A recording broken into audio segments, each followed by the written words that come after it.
Media groups worldwide are grappling with the biggest changes in readership and media consumption habits they have ever seen as the internet comes in full force. It has been evident for many years that the newspapers themselves are in the process of being superseded, and journalists are paying the price with over 1,900 cuts to Fairfax over the last 3 years.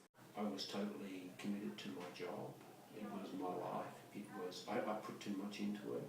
I was with the Age for 15 or 16 years. A whole generation of us had basically walked out the door.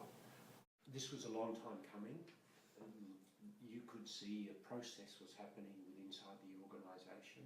This was my decision came after a couple of years of thinking this is coming. Print publications are no longer sustainable. They're not as profitable as they once were. The paper has a large number of staff, but revenue's declining. Something has to happen. I didn't and don't have a lot of confidence in the future of Fairfax. I don't think they know what to do to try and protect their business. Newspapers all over the world, as you know, are a declining operation because of what the internet has done to the old newspaper business model. Fairfax used to be able to rely safely on classified advertising revenues, the so-called rivers of gold. They've dried up to a trickle.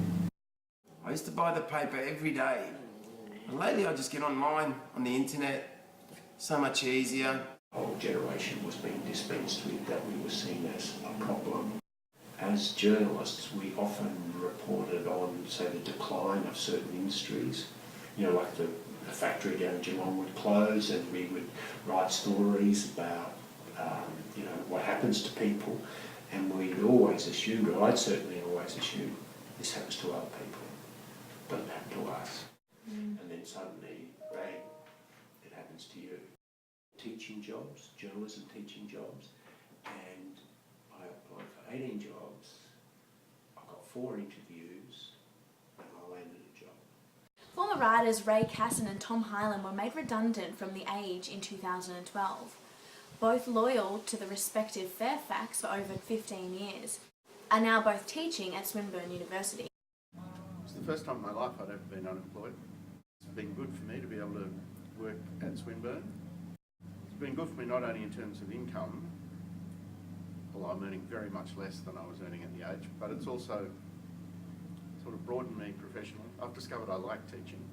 It's been very hard, but I would never want to go back to The Age as I left it. It's good for me to be out of there. Nearly everyone I speak to who left when I did, and it was a huge number,